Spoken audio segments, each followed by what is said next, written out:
Cooking এর সবাইকে স্বাগত।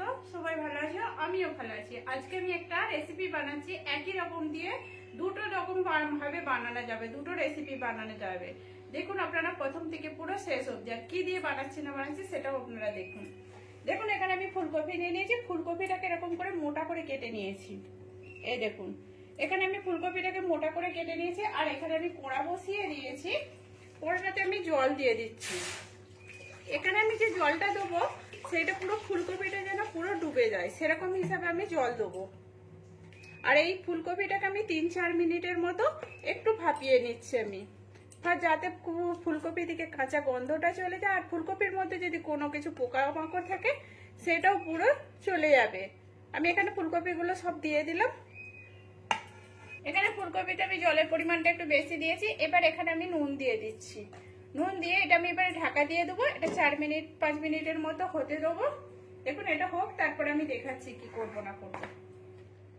দেখুন বন্ধুরা, এখানে আমার কিন্তু ফুলকপিটা সিদ্ধ হয়ে গেছে। ফুলকপিটাকে কিন্তু আমি পুরো ভালো করে সিদ্ধ করি না, একটু অল্প করে সিদ্ধ করে নিয়েছি। এই দেখুন এখানে দেখুন এরকম করে পুরো সিদ্ধ করে নিয়েছি। এবার এটাকে আমি পুরো ছেঁকে নিচ্ছি। এটা আমি একটা চুবড়িতে ছেঁকে নিচ্ছি যাতে পুরো ফুলকপি দিকে পুরো জলটা ঝরে যায়।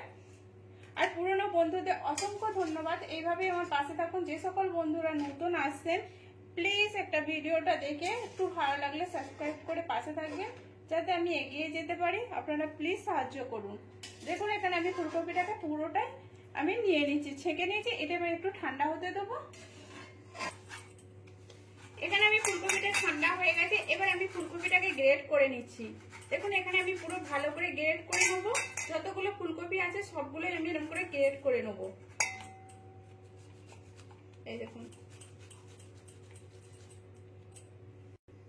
এখানে আমার ফুলকপিটা পুরো করে নিয়েছি। এবার এখানে আমি দুটো ডিম নিয়েছি, ডিম দুটো দিয়ে দিচ্ছি আমি এখানে। এখানে আমার দুটো ডিম দেওয়া হয়ে গেছে। এবার এর মধ্যে আমি কিছু মশলা অ্যাড করে নিচ্ছি। এখানে আমি পেঁয়াজ কুচি করেছি, একটা পেঁয়াজকে আমি ছোট ছোট করে কুচিয়েছিলাম, সেটা আমি দিয়ে দিলাম এখানে। এবার আমি এখানে কাঁচা লঙ্কা কুচি করেছিলাম 3টে, সেই কাঁচা লঙ্কাটাকেও আমি দিয়ে দিলাম। এই দেখুন এখানে আমি এখানে পুরোটাই দিয়ে দিলাম। এবার এর মধ্যে আমি কিছু মশলা অ্যাড করব। এখানে এবার আমি মশলা দিয়ে দিচ্ছি। এখানে আমি স্বাদ অনুযায়ী নুন দিয়ে দিলাম। এবার একটু হলদি দিয়ে দেবো 1/2 চামচের মতো, একটু লঙ্কা গুঁড়ো দিলাম 1/2 চামচ। এবার আপনাদের ঝাল হিসাবে আপনারা দেবেন, যেরকম ঝাল পছন্দ করেন সেরকম হিসাবে দেবেন। 1/2 চামচ আমি ধনে পাউডার দিলাম, 1/2 চামচ আমি জিরে পাউডার দিলাম। এবার এই মশলাগুলো আমি ভালো করে মাখিয়ে নেব।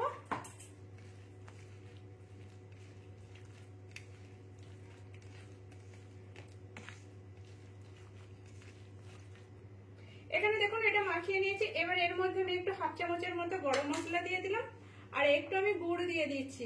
এটা গুড়ের বদলে চিনিও দিতে পারেন, কোনো অসুবিধা নেই। আর এখানে আমি বেসন দিয়ে দেবো। এখানে এবার আমি বেসনটা দিয়ে দিচ্ছি। বেসনটা দিয়ে কতটা পরিমাণ লাগবে আমি সেটাও আমি বলে দেবো মাখানোর পরে। দেখুন এখানে আমি 3 চামচ দিয়ে দিচ্ছি। এখানে এটাকে আমি ভালো করে মাখিয়ে নিচ্ছি, এর সাথে পুরো ভালো করে মাখিয়ে নেবো। আর এখানে চিনি কিংবা গুড় দিতেই পারেন, দিলে তবেই স্বাদটা আরো সুন্দর আসবে। এটাকে আমি ভালো করে মাখিয়ে নেব।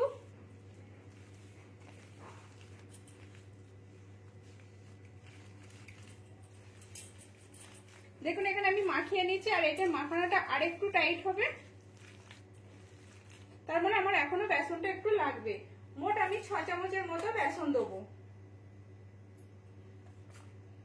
দেখুন এখানে আমি 6 চামচ বেসন দিয়েছি, আর আমি সামান্য পরিমাণে একটু ধনেপাতা কুচি দিয়ে দিলাম, দিয়ে এটাকে আমি ভালো করে মাখিয়ে নিচ্ছি।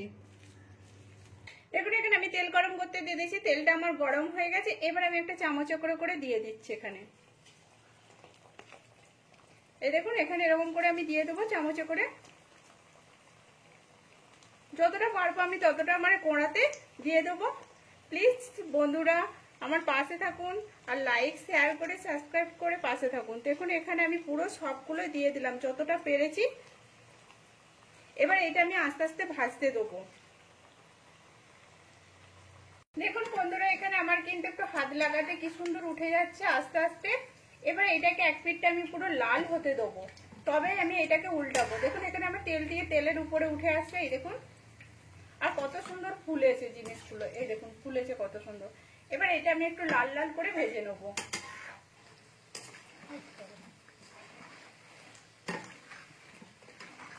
এখানে আমার এগুলো ভাজা হয়ে গেছে, এবার এগুলোকে আমি তুলে নিচ্ছি।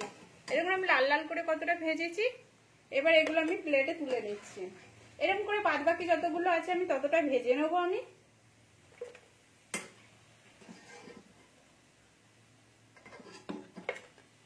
পুরোটাই তুলে নিলাম, এবার আমি ভেজে নিচ্ছি বাদ বাকিগুলো। দেখুন এখানে আমার পুরোটাই ভাজা হয়ে গেছে। এই দেখুন, এইটাকে এমনিও খেতে পারেন সস দিয়ে, মানে এটাও খাওয়া যাবে। আর এইটা ভাত রুটির সঙ্গে খাওয়ার জন্য আমি রেসিপিটা আরেকটা দেখাচ্ছি। আমি বলেছিলাম আগে দুটো রেসিপি বানাবো। এইটা খাওয়া যাবে, এটা চায়ের সাথে কিংবা এমনি বসে টাইমের সাথে খাওয়া যাবে সস দিয়ে। আর দেখুন এখানে তেল দিয়ে দিয়েছি, তেলটা গরম হয়ে গেছে। একটা শুকনো লঙ্কা আর তেজপাতা দিয়ে দিলাম। এর মধ্যে আমি জিরে দিয়ে দিচ্ছি, হাফ চামচের মতো আমি জিরে দিয়ে দিলাম। যে জিরেটা লঙ্কাটা তেজপাতাটা ভাজা হয়ে গেছে, এবার আমি একটা পেঁয়াজ দিয়ে দিচ্ছি। এখানে একটা আমি পেঁয়াজ দিয়ে দিলাম, পেঁয়াজটাকে আমি একটু ভেজে নেবো। দেখুন এখানে আমার পেঁয়াজটা ভাজা হয়ে গেছে, এবার আমি 1 চামচের মতো আদা রসুন বাটা দিয়ে দিলাম। এটাকেও আমি একটু ভেজে নেবো। আর এর মধ্যে আমি টমেটো দিয়ে দিচ্ছি। এখানে একটা টমেটো ছোট করে কুচিয়ে রেখেছিলাম, টমেটোটাকেও আমি দিয়ে দিলাম এখানে। এবার এই দুটোকে আমি একটু ভেজে নেবো।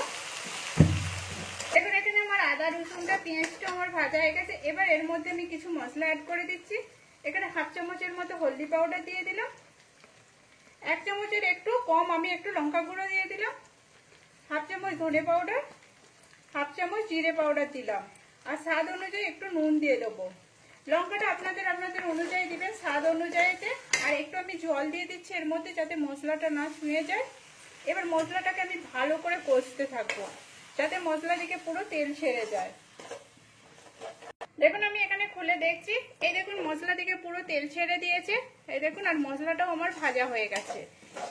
এই দেখুন, এবার এর মধ্যে আমি জল দিয়ে দিচ্ছি। এই দেখুন, একটু জলটা বেশি দেবো আমি, একটু জলের পরিমাণটা আমি বেশি দিচ্ছি। দেখুন এখানে আমার জলটা কিন্তু ফুটছে। এই দেখুন, এর মধ্যে আমি একটু গরম মশলা গুঁড়ো দিচ্ছি, অল্প করে গরম মশলা দিয়ে দিচ্ছি।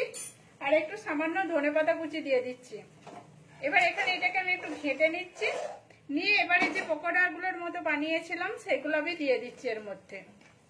দিয়ে আমি 2 মিনিটের মতো একটু ঢাকা দিয়ে দেবো। বেশিক্ষণ ঢাকা দেবো না, বেশিক্ষণ ঢাকা দিলে কিন্তু পুরো একবারে ঘাঁটা ঘাঁটা হয়ে যাবে। আমি 2 মিনিট ঢাকা দিয়ে নামিয়ে দেবো, তাহলে আমার পুরো সবজিটা কমপ্লিট হয়ে যাবে। এখানে দেখুন সবজিটা হয়ে গেছে, সবজি থেকে কত সুন্দর তেল ছেড়েছে, কালারটাও খুব সুন্দর আসছে। এবার আমি এটাকে প্লেটে তুলে নিচ্ছি। এই দেখুন আমি এখানে প্লেটে তুলে নিচ্ছি, আর দেখতেও খুব সুন্দর লাগছে। দেখুন এখানে আমি পুরো প্লেটে সাজিয়ে নিয়েছি। এবার আমি বাদ বাকি বলেছি দুটো রেসিপি দেখাবো। এই দেখুন একটা রেসিপি, এইটা একটা রেসিপি, এইটা একটা রেসিপি। এইটা তো টমেটো সসের সাথে বিকেলে কিংবা সকালে নাস্তার জন্য বেশ ভালোই লাগবে চায়ের সাথে। এই দেখুন কত সুন্দর লাগছে। আর এইটা ভাত রুটির সঙ্গে তো পুরো জমে যাবে।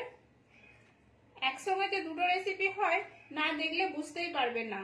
এই দেখুন এখানে আমার পুরো সবগুলো আমি বানিয়েছিলাম, দিয়ে দিলাম এখানে। এরকম করেই আপনারা বানিয়ে দেখবেন কত সুন্দর লাগছে। এই দেখুন, প্লিজ আপনারা এরকম করে বাড়িতে বানিয়ে দেখুন, কেমন হয়েছে সেটাও কমেন্ট করে বলবেন। ভালো লাগলে একটা লাইক করে, শেয়ার করে, সাবস্ক্রাইব করে পাশে থাকবেন প্লিজ।